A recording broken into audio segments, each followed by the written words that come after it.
Dr. Jin had floated through the empty halls of the abandoned trading post. His boots made soft thumping sounds when he turned on the magnetic soles. The air was thin here. Jin checked his oxygen mask and adjusted the small light on his helmet. Station command. This is Jin. I'm inside the trading post now. Not much to see yet, he said into his radio. Copy that, Jin. Remember, you have 4 hours of air. Don't waste time, replied Captain Sun's voice. Jin moved forward, scanning the walls with his handheld device. The small machine beeped and showed different colors as it searched for signs of life. Jin was a vet, a doctor for animals. The Alliance sent him to check abandoned places like this for any creatures left behind. The trading post had been empty for months. Located at the edge of human space, it once served as a meeting place for humans and 3 alien races. But after the Vashon attacks last year, everyone left in a hurry.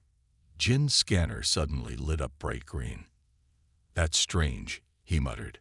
The device showed multiple life signs coming from a docked ship on the far side of the station. Captain, I'm picking up life readings from a ship at Dock 7. Impossible, Sun replied. Our scans showed no active ships. Well, something's alive in there. I'm going to check it out. Jin moved carefully toward Dock 7. The ship looked alien, its dark metal hull covered in strange symbols. Jin recognized it immediately as Vashon design. The Vashons were a violent alien race who often took animals from worlds they conquered. Jin found an open airlock and stepped inside the ship. The air here was better, so he lifted his mask. A stale smell hit his nose, like wet fur and something rotting. His scanner blinked faster as he moved deeper into the ship. In the cargo hold, Jin heard it first. A low growl, followed by soft whimpering sounds. He turned his light toward the noise. There, chained to the wall, was a large animal that looked like a wolf from Earth, but very different. It had 6 legs instead of 4. Its fur was deep blue with silver streaks. Its eyes glowed yellow in the dark. The creature was a Kirill, a predator from the planet Vecta that had been conquered by the Vashons 2 years ago. Jin had read about them, but never seen one alive. The Kirill growled again, pulling at its heavy chain. It was thin, too thin. Jin could see its ribs through its matted fur. One of its legs was badly hurt, with dried blue blood on the fur.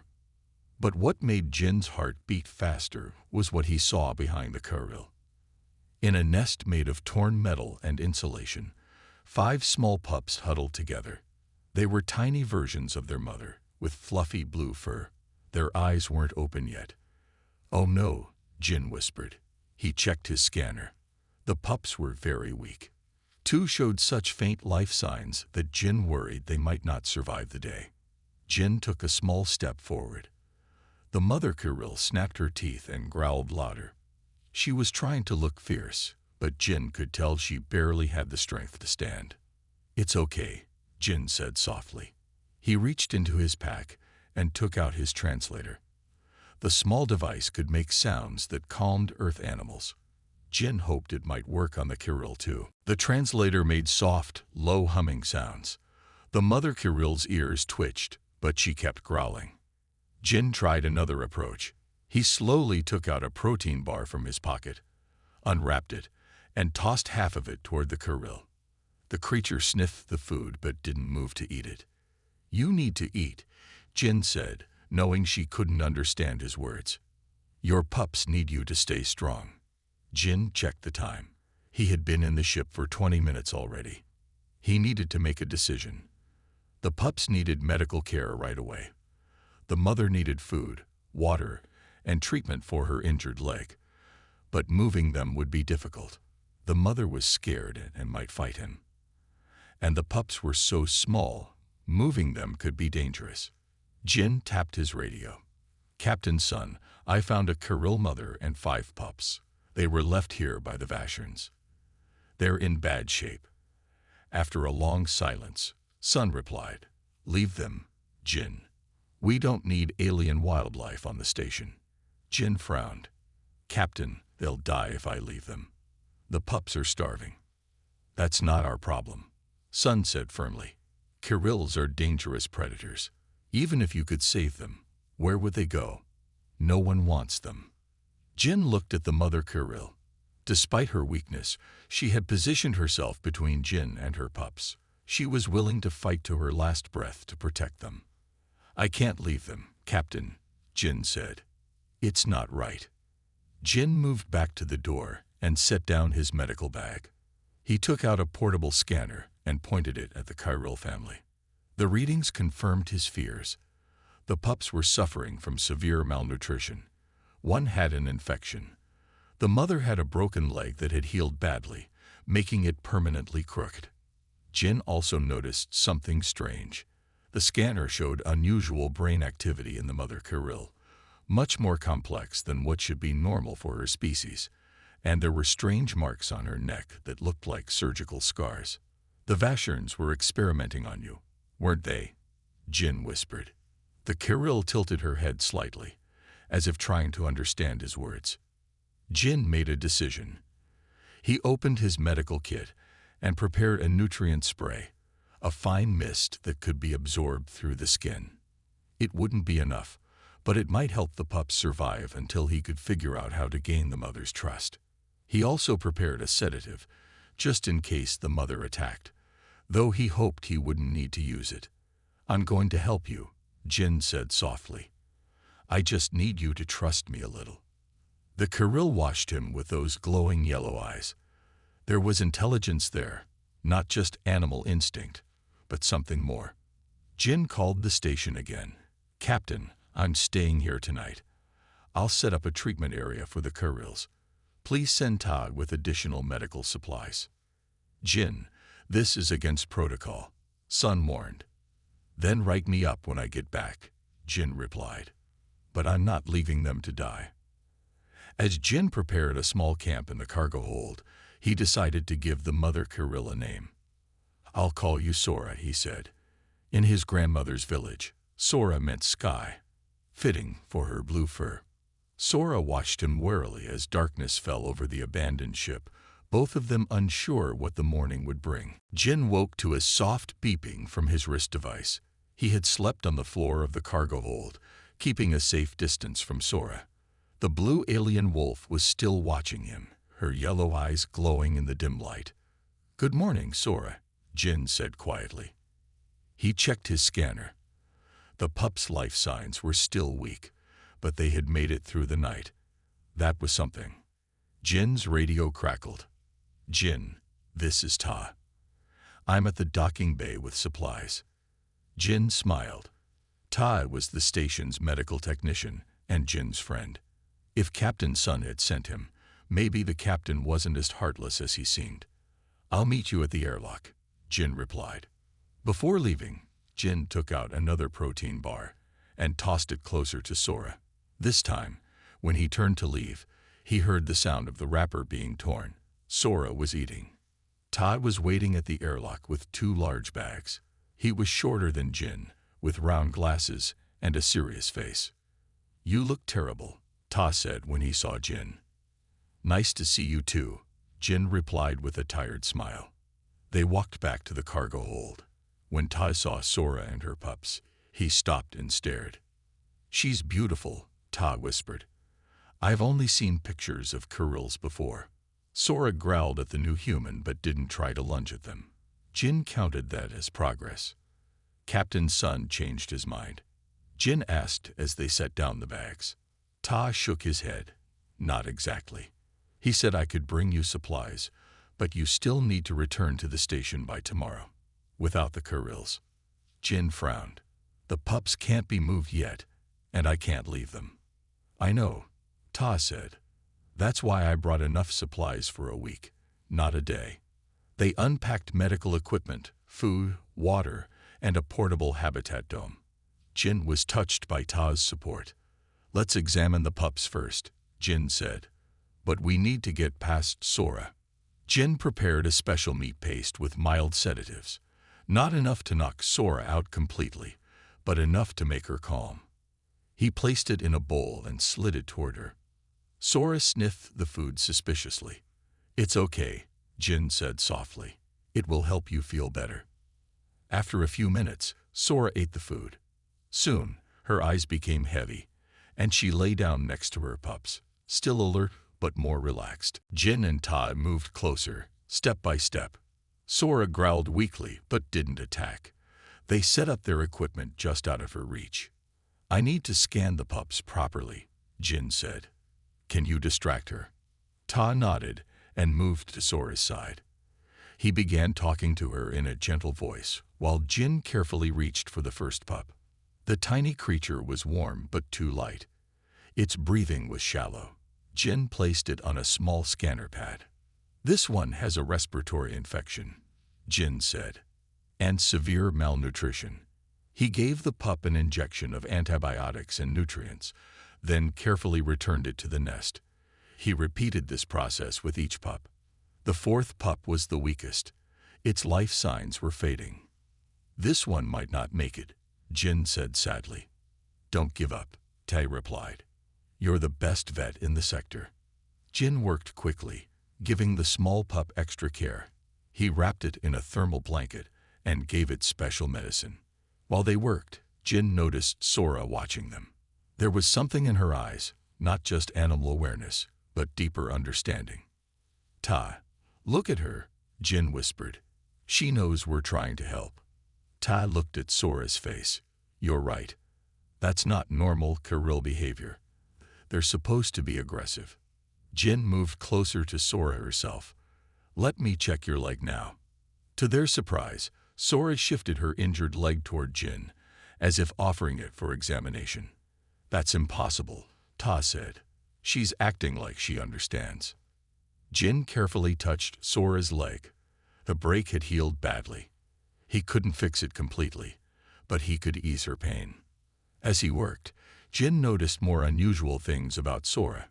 The strange marks on her neck were definitely surgical, and her skull had a small metal plate embedded under the skin. "The Vasherns did something to her," Jin said. "They modified her somehow." After treating Sora's leg, Jin and Tai set up the habitat dome nearby. They filled it with soft bedding and a heating unit. "This would be a better place for the pups," Jin told Sora, gesturing to the dome. Sora looked at the dome, then at Jin, then back at the dome. "She can't possibly understand," Ta began. But Sora was already moving. With gentle teeth, she picked up one pup and carried it to the dome. She placed it on the soft bedding, then returned for another. Jin and Ta watched in amazement as Sora moved all 5 pups to the new nest. "Jin," Ta said quietly, "I don't think we're dealing with a normal animal here." As night fell again, Jin examined the chain holding Sora. It was locked with a Vashern security device. "We need to free her," Jin said. Ta nodded and took out a small toolkit. "I can try to break the lock, but it might take time." They worked on the lock for hours while Sora rested with her pups. Finally, near midnight, there was a click. The chain fell away. Sora lifted her head and looked at the broken chain. Slowly, she stood up on all 6 legs. For the first time, Jin saw her full size. She was magnificent, nearly as tall as his waist, with powerful muscles under her blue fur. Jin held his breath. Would she attack now that she was free? Sora walked up to Jin. He stayed perfectly still. She sniffed his hand, then gently pressed her head against it. "She's thanking you," Ta whispered. Jin's radio suddenly crackled. "Dr. Hao, this is Captain Sun.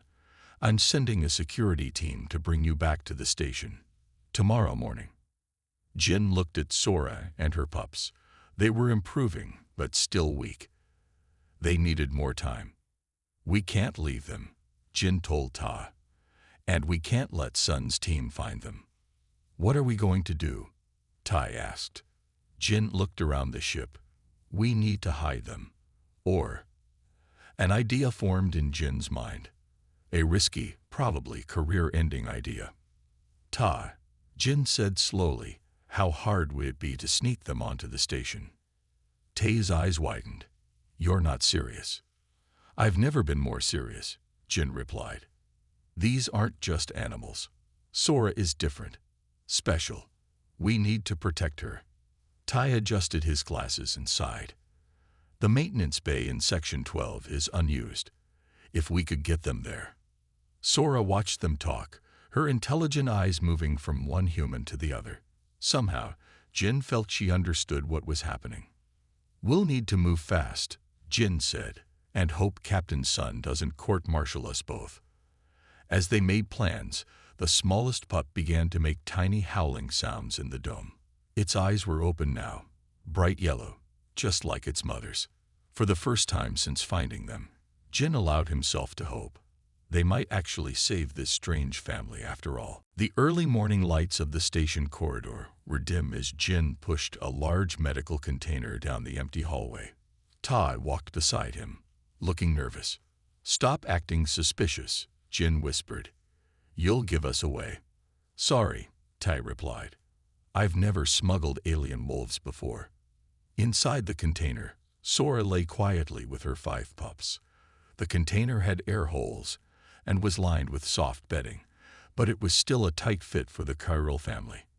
Jin had given Sora a mild sedative to keep her calm during the move. They had left the abandoned ship just before Captain Sun's security team arrived. Now they just needed to reach Section 12 without being seen. "Almost there," Jin said as they turned into a less used corridor. The maintenance bay was at the end of this hallway. Suddenly, a door opened ahead of them. A woman stepped out, wearing a science uniform. It was Dr. Min, the station's xenobiologist, a scientist who studied alien life forms. "Jin, Ta, what are you doing here so early?" Dr. Min asked, looking at the large container. Jin and Tai froze. Dr. Min was smart and curious. She would ask questions. "Dr. Min," Jin said, trying to sound normal. "We're just moving some medical supplies." As if on cue, a small whine came from the container. Dr. Min's eyebrows rose. "That's an unusual sound for medical supplies." Jin looked at Tai, who shrugged helplessly. "We need your help," Jin finally said. "But you can't tell anyone." Dr. Min's eyes lit up with interest. "Show me." They moved quickly to the maintenance bay. Once inside, Jin locked the door and opened the container. Sora lifted her head, still groggy from the sedative. Her pups were awake and moving, looking stronger than they had the day before. Dr. Min gasped. "A Kyril. With pups." She knelt down for a closer look. "Where did you find them?" Jin explained everything, finding Sora and her pups on the abandoned ship, treating them, and deciding to bring them to the station despite Captain Sun's orders. "The Vasherns were experimenting on her," Jin said. "Look at the surgical marks and the metal plate in her skull." Dr. Min examined Sora carefully. "Fascinating. You're right. These are signs of neural enhancement." "What does that mean?" Tai asked. "It means they were trying to increase her intelligence," Dr. Min explained. "The Vasherns are known for creating biological weapons." Jin felt sick. They wanted to make smart predators they could control. Dr. Min nodded. "Likely. But something went wrong, or they would not have abandoned her." Sora was fully awake now. She looked around the maintenance bay, taking in her new surroundings. The space was large, with old equipment pushed against the walls. Jin and Tai had prepared a corner with blankets for Sora and her pups. "Will you help us keep them safe?" Jin asked Dr. Min. Dr. Min smiled. "Are you kidding? This is the most exciting discovery I've seen in years. Of course I'll help." Over the next week, Jin, Tai, and Dr. Min took turns caring for Sora and her pups. The pups grew stronger each day. Their eyes were all open now, and they played with each other in their makeshift home. Dr. Min ran tests on blood samples from Sora and the pups. "This is remarkable," she told Jin one morning. "The pups show even more genetic changes than Sora. The Vashern experiments affected their development." "Is that bad?" Jin asked, worried. "Not bad," Dr. Min said, "but very different.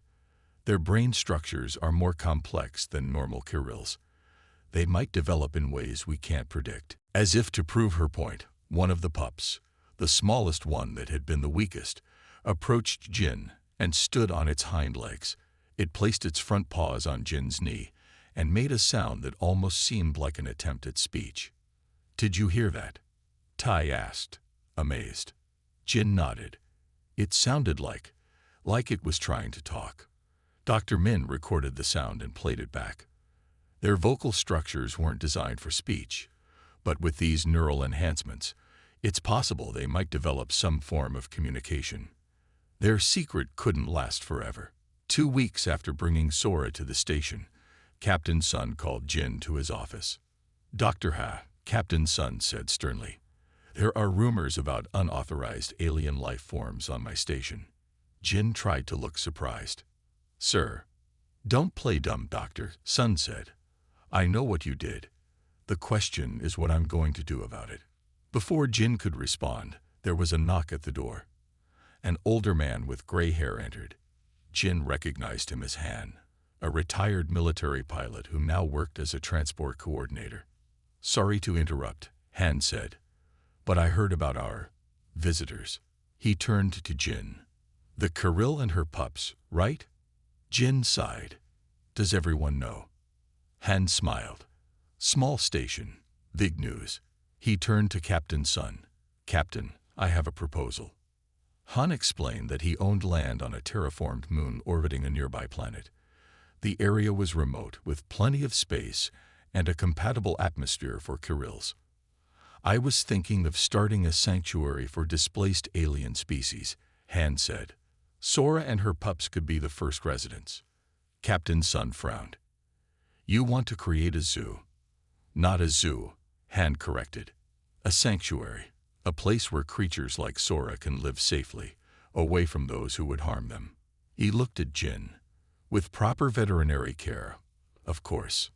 Jin felt hope rising. "It could work, Captain. And it would solve your problem." Captain Sun was quiet for a long moment. "The Vashurns consider Kirills their property. If they find out we're harboring them, they abandon them to die," Jin said firmly. "They lost any claim when they did that." Finally, Captain Sun nodded. "You have 1 week to move them off my station. After that, I know nothing about any sanctuary." As Jin left the office with Han, his mind was already racing with plans. "Thank you," Jin said to Han. "But why help us?" Han's face turned serious. "I spent 30 years flying missions across the galaxy. I've seen how the Vashurns treat other species. Someone needs to stand up to them, even in small ways." Back in the maintenance bay, Jin shared the news with Tai and Dr. Min. Sora seemed to sense their excitement, tilting her head as they talked. "We need to prepare them for transport," Jin said, "and set up proper facilities on Han's moon." Dr. Min was already making lists on her tablet. "I'll design habitats based on Kirill natural environments." Ta looked at the pups, who were now strong enough to run around the bay. "They're going to need lots of space." As they talked, none of them noticed the smallest pup watching them intently. It sat perfectly still, its yellow eyes fixed on the humans, absorbing every word. Later that night, when Jin was alone with Sora and her pups, he sat on the floor beside them. "You're going to have a real home soon," he told Sora, "a place where you can be free." Sora rested her head on Jin's knee. The small pup came and sat in front of Jin. It opened its mouth and made a sound. "JG." Jin froze. The sound was not random. The pup was trying to say his name. In that moment, Jin knew their lives had changed forever. Whatever the Vashurns had intended, they had created something extraordinary. And now it was Jin's responsibility to protect it. The transport ship landed smoothly on the surface of the small moon. Jin looked out the window at the green hills and blue sky. Han had chosen a beautiful place for the sanctuary. "We're here," Jin said to Sora, who sat in a special compartment next to him. The 5 pups were in a carrier nearby, making excited noises. Ta and Dr. Min followed behind Jin as they stepped out onto the moon's surface. The air was clean and fresh. Trees similar to earth pines covered the hills. A stream flowed nearby. "It's perfect," Jin said to Han, who was waiting for them. Han smiled. "I've been saving this place for something special." He pointed to a group of buildings in the distance. "I built those cabins years ago. They'll do for now while we build proper facilities." As Jin opened the carriers, Sora stepped out cautiously. She sniffed the air and looked around. The pups tumbled out after her, excited to explore their new home. "They like it," Ta said, watching as the pups rolled in the grass. Jin nodded. Kirill's evolved in an environment similar to this. They'll adapt quickly. Over the next few days, they set up the sanctuary. Jin and Ta built special shelters for the Kirills. Dr. Min set up a research lab in one of the cabins. Han marked the borders of the sanctuary with sensors that would alert them if anyone approached. "We should give the pups names," Ta suggested one evening as they watched the family explore their new territory. Jin agreed. The smallest pup, the one that had tried to say Jin's name, he called Muru. The others they named Duri, Gam, Nari, and Jun. 1 month after moving to the sanctuary, Jin received an urgent call from Captain Sun. "A Vashern scout ship entered our sector yesterday," Sun said, his voice tense. "They're asking questions about missing research specimens from their abandoned vessel." Jin felt cold. "Do they know about the sanctuary?" "Not yet," Sun replied. "But they're persistent. Be careful." That evening, Jin shared the news with the others. They sat around a table in the main cabin, faces worried. "We need to protect Sora and her pups," Jin said. Dr. Min tapped her tablet. "I've been documenting their development. The pups are showing remarkable cognitive abilities. Myru can now make over 20 distinct sounds that seem to have specific meanings." "That's beyond animal communication," Ta said. Han leaned forward. "What if we could prove they're sentient? The Alliance has laws protecting sentient species. How do we prove it?" Jin asked. "Documentation," Dr. Min replied. "And we need someone with political influence." Han smiled. "I know just the person." 3 days later, a small ship arrived at the sanctuary. A young man with a diplomatic uniform stepped out. This was Jun, a rising star in the Alliance diplomatic corps, and Han's nephew. Jun was skeptical at first. "Uncle, helping endangered species is admirable, but hiding them from the Vasherns could cause an incident." Then Jin showed him Sora and her pups. They watched as Miru approached Jun, stood on his hind legs, and made a series of sounds while looking directly at Jun's face. "He's trying to communicate," Jin explained. Dr. Min played recordings of the pups' vocalizations. "They're developing a language." Their brain scans show activity in regions similar to speech centers in humans. Jun was amazed. This changes everything. If they're evolving toward sentience, they would qualify for protection under Alliance law. That night, they were woken by an alarm. The sensors had detected an approaching ship. "Vashern design," Han confirmed, looking at the scanner. "They found us." Jin rushed to the Kirill shelter. Sora was alert, gathering her pups together. "We need to hide them," Jin said. Han shook his head. "No time. The ship will land in minutes." Jun straightened his uniform. "Let me handle this. Get Dr. Min's research ready." The Vashern ship landed near the cabins. 3 tall aliens with gray skin and black eyes stepped out. They wore military uniforms with symbols of rank. "I am Commander Vex," the leader said in a harsh voice. "We track stolen property to this location." Jun stepped forward. "I am Diplomat Jun of the Alliance. There is no stolen property here, only protected wildlife." The commander's eyes narrowed. "Kirills are Vashern property. Experimental subjects. Return them." "I'm afraid that's not possible," Jun replied calmly. "We have evidence that these particular Kirills qualify as an evolving sentient species under Alliance Protection Act 478. Jun signaled to Dr. Min, who projected holographic images of brain scans and recordings of the pups' vocalizations. "Your experiments created something you didn't expect," Jun continued. "A new sentient species with rights under Alliance law. Commander Vex looked angry. Nonsense. They are animals. As if responding to the commander's words, Miru walked out from behind Jin. The small Kirill stood tall and made a clear sound. Not animals. Everyone froze. The sound was rough, but the words were unmistakable. Commander Vex stepped back in shock. Impossible. Jin knelt beside Miru. Say it again, please. Miru looked at the Vashan commander with his bright yellow eyes. Not animals. Home. Here. A larger ship appeared in the sky above them. It bore Alliance military markings. I took the liberty of calling for backup, Jun said to the stunned Vashan commander. Commander Park of the Alliance will be happy to discuss the legal status of evolved Kirills. The Alliance ship landed, and a stern woman in a military uniform stepped out. Commander Park nodded to Jun, then turned to face the Vashans. I understand there's a dispute about the status of certain life forms, she said. After hours of tense discussion, an agreement was reached. The sanctuary would be officially recognized as a protected zone. The Kirills would be studied by Alliance scientists to document their evolution.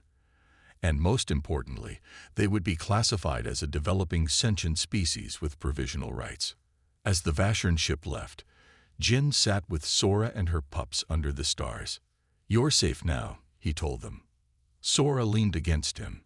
Her pups played nearby, making their strange talking sounds to each other. 1 year later, the sanctuary had grown. More rescue aliens had joined Sora's family, creatures from worlds affected by war or environmental disaster.